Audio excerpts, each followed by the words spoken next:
एक भक्त ने पूछा, बाबा मैं सब कुछ सही से करती हूँ, रोज पूजा पाठ करती हूँ, फिर भी घर में बरकत नहीं है, धन नहीं टिकता, सदस्य बीमार रहते हैं। तो आज इन्हीं सवालों का जवाब मिलेगा भक्तों। घर के मंदिर में जलने वाले दीपक घंटी रोज धोने वालों, गौर से सुन लो, वरना पूरा घर हो जाएगा बर्बाद। आप सभी का दिल से आत्मा की गहराइयों से स्वागत है। दोस्तों, जीवन में चाहे कितनी भी मुश्किलें क्यों ना आए, एक चीज कभी मत भूलिए, पूजा मंदिर में रखी घंटी देवी देवताओं की मूर्तियां और जलते दीपक के साथ कुछ गलतियां ऐसी होती हैं जो अगर हो गई तो किस्मत का पहिया उल्टा घूमने लगता है। ऐसा दुर्भाग्य आता है कि संभलना भी नामुमकिन हो जाता है। घर में बरकत रुक जाती है, खुशियां सूख जाती है और गरीबी ऐसे कदम जमा लेती है कि चाहकर भी हटती नहीं।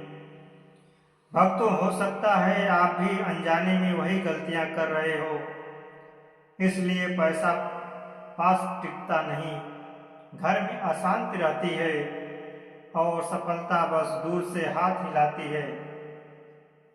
हम बिना समझे जाने अनजाने कुछ ऐसा कर बैठते हैं जो हमारे भाग्य का दरवाजा बंद कर देता है, और जब सब हाथ से निकल जाता है तब हमारे पास रह जाता है सिर्फ पछतावा और ताने।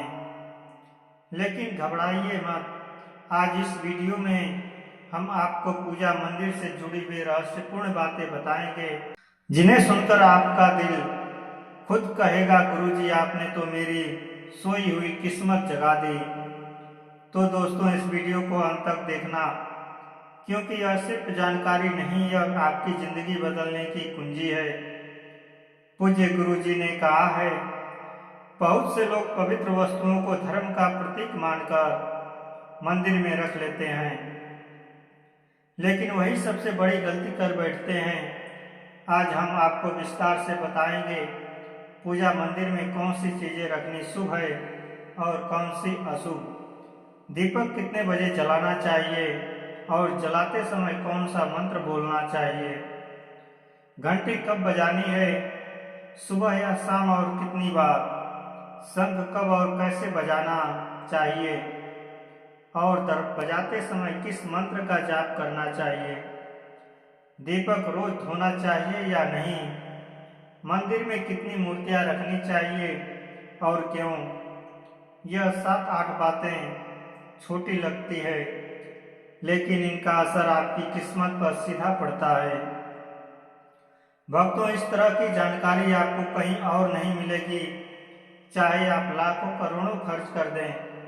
हम अपने मन से कोई कहानी नहीं गढ़ते, यह सब ज्ञान है ज्योतिष शास्त्र, धर्म शास्त्र और ऋषि मुनियों की वाणी से लिया हुआ, जिसे हम आपके लिए आसान भाषा में लेकर आते हैं। और हाँ, एक भक्त ने हमसे पूछा था, गुरुजी मैं रोज पूजा करता हूँ लेकिन फल क्यों नहीं मिलता, उल्टा नुकसान ही हो जाता है। इस वीडियो में मैं आपको इस रहस्य का भी जवाब दूंगा। दोस्तों देखिए, हमारा काम है आपको सच्ची और सही सलाह देना। हम आपको जब भी कुछ बताते हैं वह आपके भले के लिए होता है। अब इसे मानना या ना मानना यह पूरी तरह आपकी मर्जी है, लेकिन भक्तों एक बात दिल पर हाथ रखकर कहेंगे, अगर मान लोगे तो आपका बेड़ा पार हो जाएगा। इस वीडियो को अंत तक देखने के बाद आपको किसी भी तरह की परेशानी का सामना नहीं करना पड़ेगा। आगे आपकी समझ, आप खुद ही इतने समबुद्धिमान हो कि सही गलत का फर्क जान सकते हो।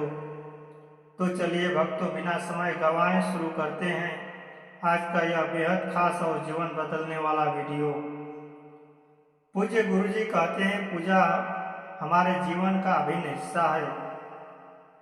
हर कोई किसी न किसी देवी देवता की आराधना करता है।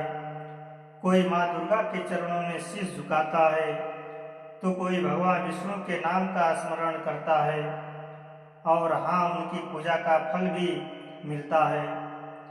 लेकिन क्या आप जानते हैं, छोटी छोटी अनजानी गलतियां ही उस फल को रोक देती हैं। यह गलतियां इतनी मामूली लगती हैं कि हम इन्हें नज़रअंदाज कर देते हैं, लेकिन शास्त्रों में साफ लिखा हुआ है, पूजा में पूर्ण फल पाना है तो इन बातों का ध्यान रखना जरूरी है। आज हम बात करेंगे घर के मंदिर में दीपक और घंटी के सही उपयोग के बारे में। क्या दीपक को रोज धोना चाहिए या हफ्ते में 1-2 बार? धातु का दिया हो तो कब और कैसे साफ करना चाहिए? मिट्टी के दीपक का सही समय और सही अवसर कौन से हैं? मंदिर में किस प्रकार की घंटी का उपयोग सबसे शुभ माना जाता है? घंटी कब बजानी है, कितनी बार बजानी है और क्या शाम की पूजा में घंटी बजाना उचित है? इन सभी सवालों के जवाब आपको आज के इस वीडियो में मिलेंगे। भक्तों, एक बात याद रखिए, अधूरी जानकारी कभी कभी नुकसानदेह साबित होती है, इसलिए इस वीडियो को अंत तक देखना जरूरी है। कुछ लोग होते हैं जो वीडियो को इधर उधर से काट कर देखते हैं, बीच से क्लिप करते हैं और फिर कहते हैं कि जीवन में सफलता क्यों नहीं मिल रही है। अरे, जब ज्ञान ही आधा अधूरा ले रहे हो तो फल पूरा कैसे मिलेगा? और सच कहूँ तो कई लोग तो नाच गाने और अर्धंगता वाले वीडियो को पूरे देख लेते हैं, लाइक भी करते हैं, सब्सक्राइब भी करते हैं, लेकिन जब हम आपके भले के लिए ज्ञान की बात करते हैं तो आधा छोड़कर चले जाते हैं। फिर शिकायत करते हैं कि जीवन में अंधकार क्यों है। भक्तों, यह ज्ञान आपको कहीं और नहीं मिलेगा, ना किताबों में इतनी साफ भाषा में, ना किसी पंडित से मुफ्त में। तो इसे छोड़ना अपने जीवन की बरकत छोड़ने के बराबर है। अब फैसला आपका है, देखो या अनदेखा करो, लेकिन जो देखेंगे और समझेंगे उनका कल जरूर उज्जवल होगा। तो चलिए भक्तों, बिना सफाई दिए शुरू करते हैं आज का यह पवित्र और जीवन परिवर्तनकारी सफर। भक्तों, सबसे पहले बात करते हैं मिट्टी के दिए की। यह साधारण सा दिखने वाला दिया वास्तव में शुभता और पवित्रता का प्रतीक है। दिवाली हो या कोई धार्मिक पर्व हो या फिर कोई बड़ा अनुष्ठान, मिट्टी का दिया जलाने का अपना ही महत्व है।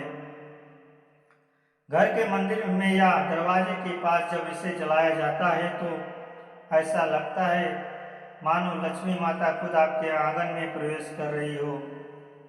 लेकिन भक्तों, ध्यान दीजिए, जब यह दिया मंदिर में रखा जाता है तो इसके नियम बदल जाते हैं। मिट्टी का दिया एक बार जलाने के बाद दोबारा मंदिर में नहीं रखना चाहिए। हर बार नया मिट्टी का दिया ही उपयोग करना शुभ माना गया है। ऐसा करने से वास्तु दोष दूर रहता है और घर में बरकत बनी रहती है। अब आगे इस वीडियो में हम जानेंगे मंदिर की घंटी से जुड़े हुए रहस्य जो शायद आपको पहले कभी नहीं बताए गए। तो भक्तों, वीडियो को अंत तक जरूर देखिएगा।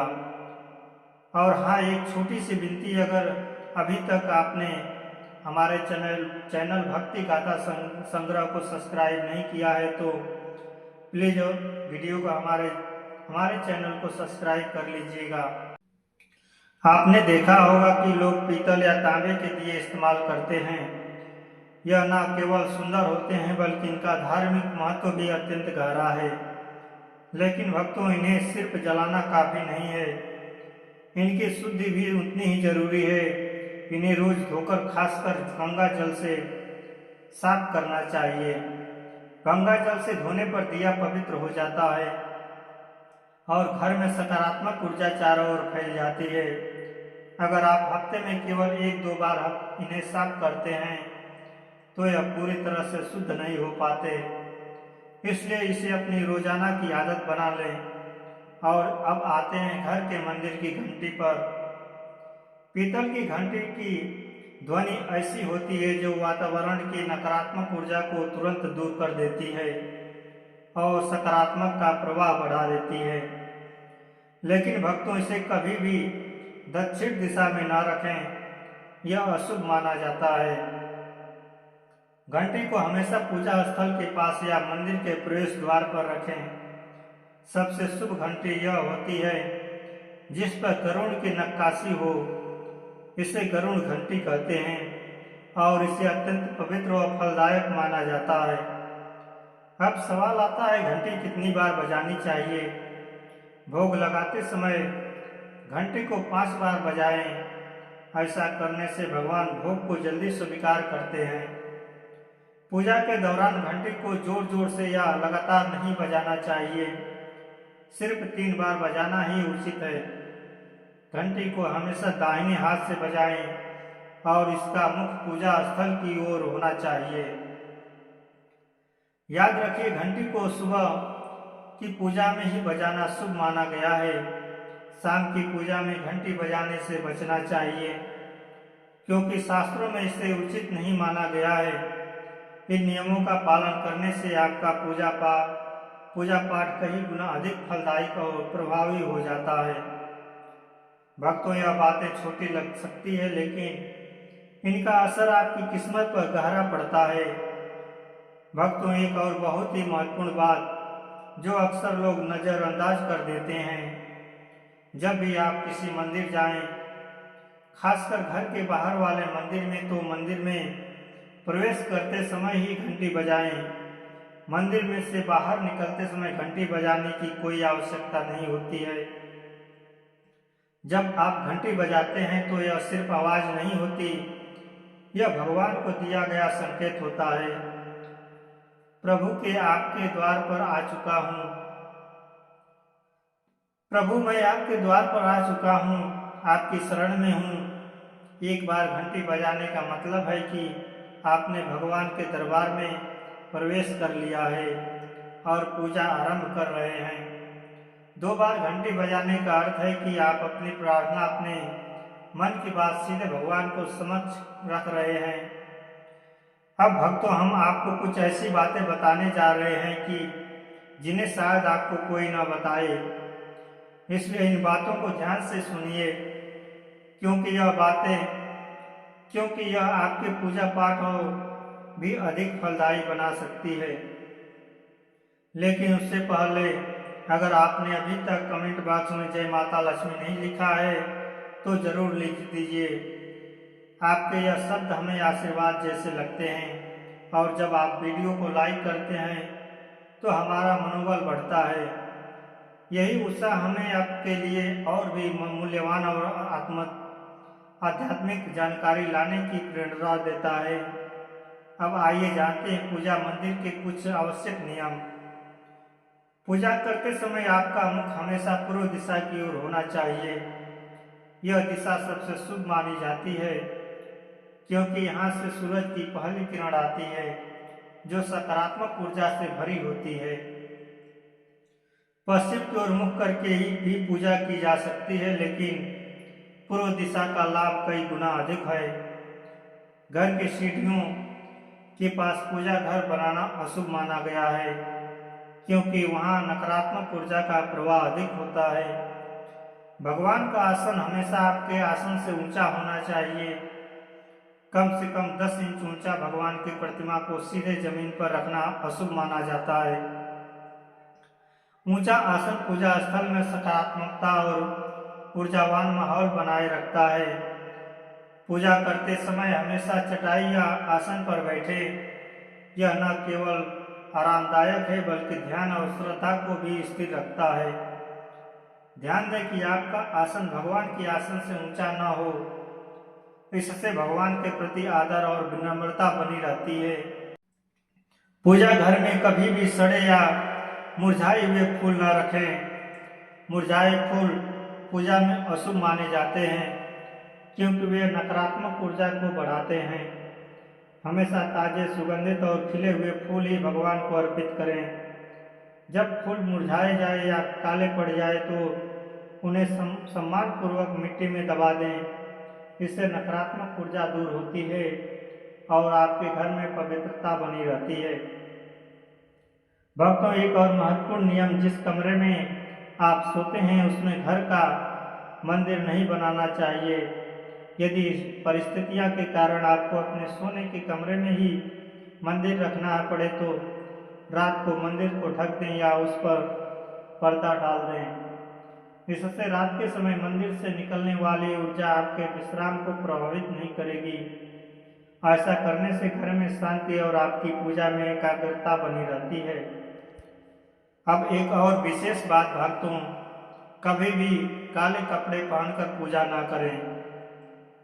सनातन परंपरा में माना जाता है कि काले वस्त्र मन में भारीपन और नकारात्मक भाव लाते हैं, जो पूजा की ऊर्जा को कमजोर कर देते हैं। हमेशा शुभ और हल्के रंग के वस्त्र पहने ताकि मन में शांति, पवित्रता और सकारात्मकता बनी रहे। चलिए अब जानते हैं घर के पूजा मंदिर में किन चीजों को नहीं रखना चाहिए। भक्तों, किसी भी देवी देवता की एक ही तस्वीर या मूर्ति रखें। एक से अधिक तस्वीर ऊर्जा का संतुलन बिगाड़ सकती है और पूजा का प्रवाह कम कर सकती है। एक ही रूप को स्थान दें ताकि भगवान की ऊर्जा पूरे मन से आपके जीवन में प्रभावित हो। घर में शिवलिंग रखना अत्यंत पवित्र माना जाता है, लेकिन इसे सही दिशा में रखें। हमेशा उत्तर या पूर्व दिशा में रखें और स्वच्छ स्थान पर ही स्थापना करें। इसे शोरगुल या गंदे स्थान पर कभी ना रखें। भगवान की टूटी हुई मूर्तियां, फटी तस्वीरें पूजा स्थान से तुरंत हटा दें। टूटी मूर्तियां पवित्रता को कम करती हैं और सकारात्मक ऊर्जा के प्रवाह में बाधा डालती है। इसे शास्त्र सम्मत तरीके से त्याग दें। शंख भगवान की कृपा और प्रतीक है। गोमती चक्र से घर में समृद्धि आती है और जल से वातावरण शुद्ध होता है। जल को रोज बदलें और इन पवित्र वस्तुओं को हमेशा साफ रखें। रोज पूजा स्थल की सफाई करें। गंदगी से नकारात्मक ऊर्जा आती है और ध्यान भंग होता है। स्थान को सुंदर, सुव्यवस्थित और सुगंधित रखें ताकि मन सहज रूप से भगवान में लग सके। भक्तों, अब आइए जानने की हमारे घर के पूजा मंदिर में जुड़े कुछ ऐसे नियम हैं जिन्हें मानना बेहद जरूरी है। सबसे पहले, पूजा स्थान हमेशा घर के शांत और पवित्र कोने में होना चाहिए और अगर वह उत्तर पूर्व दिशा में हो तो सबसे उत्तम है। यह दिशा घर में सकारात्मक ऊर्जा का संचार करती है और आपकी पूजा को और प्रभावशाली बनाती है। ध्यान रहे, पूजा स्थल कभी बेडरूम या रसोई के पास ना हो। यह स्थान दैनिक कार्य और हलचल से भरे होते हैं जहां नकारात्मक ऊर्जा भी पनप सकती है। मंदिर के आसपास का वातावरण हमेशा साफ सुथरा और सुव्यवस्थित रखें ताकि आपका मन पूजा में एकाग्र हो सके। भक्तों, अब बात करते हैं दीपक और उससे जुड़े महत्वपूर्ण नियमों की। दीपक जलाना सिर्फ एक परंपरा नहीं बल्कि यह भगवान के आशीर्वाद और कृपा का प्रकाश है जो आपके घर और जीवन में उज्जवल भर देता है। दीपक को हमेशा भगवान की मूर्ति के सामने रखें ताकि उसकी रोशनी सीधे भगवान तक पहुंचे और आपके पूजा स्थल को पवित्रता से भर दे। याद रहे, टूटा हुआ दीपक कभी न जलाएं और पूजा के समय एक साथ दो दीपक, खासकर तेल और घी के भी न जलाएं, क्योंकि दोनों की ऊर्जा अलग अलग होती है और गलत तरीके से जलाने से पूजा की शक्ति कम हो सकती है। वास्तु के अनुसार घी का दीपक बाईं ओर और तेल का दीपक दाईं ओर रखना शुभ होता है, लेकिन ध्यान रहे दीपक कभी भी पश्चिम दिशा में ना रखें। दीपक के लिए उत्तर या पूर्व दिशा सबसे अच्छी मानी जाती है। साथ ही बत्ती का मुंह भी हमेशा इन दिशाओं की ओर होना चाहिए ताकि सकारात्मक ऊर्जा का प्रवाह और अधिक बढ़ सके। घी के दीपक में रुई की बत्ती और तेल के दीपक में लाल मौली की बत्ती का प्रयोग करें। रुई की बत्ती से प्रवेश स्थिर और शुद्ध होता है, जबकि लाल मौली वाली बत्ती से वातावरण में शुभ ऊर्जा का संचार होता है। नवरात्रि या विशेष अवसरों पर माँ दुर्गा और माँ लक्ष्मी के सामने गोल बत्ती का दीपक न जलाएं, क्योंकि इसे अशुभ माना जाता है। और एक नियम और याद रखें, घी का दीपक जलाने के तुरंत बाद तेल का दीपक न जलाएं।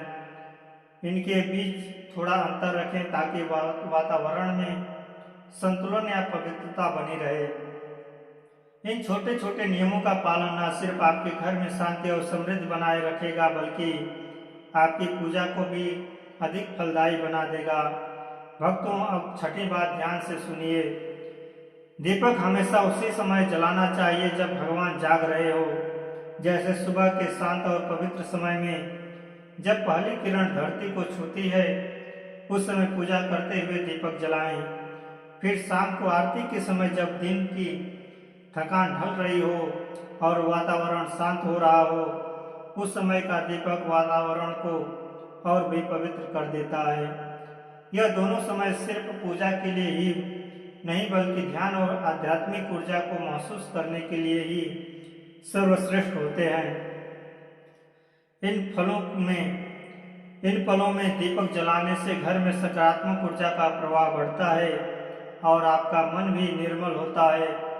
सातवीं बात, भक्तों, दीपक जलाना केवल धार्मिक नियम नहीं है, वास्तुशास्त्र और ज्योतिष शास्त्र में भी इसका गहरा प्रभाव महत्व बताया गया है। दीपक जलाने से न केवल घर में सकारात्मक ऊर्जा का संचार होता है, बल्कि यह हमारे जीवन के साथ चक्रों को संतुलित करता है।